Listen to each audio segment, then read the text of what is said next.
So, Sarah and I, it's day 2 of Veda, and we decided to go get pizza and donuts, and Sarah made me cranky by, she was making fun of me for something. I don't even remember what it is now, but so I locked her out of the car, and she's desperately trying to get her cake. And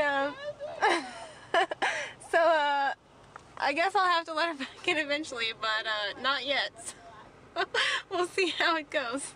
Jessica was mad because I was yelling her name out in public, like, Jessica! There's more to the story than that, but we're not gonna go into it. That's as far as the story goes. Anyways, I finally clearly let her back into the car because she started crying, so. I did. Curled up into a ball and cried. It was pretty embarrassing, so I wanted to savor the It was sad. If you saw it, your heart would have been broken. It's true. So she's back in the car, and we're gonna go eat yep, we're gonna go pick out donuts and pizza now. So we're excited.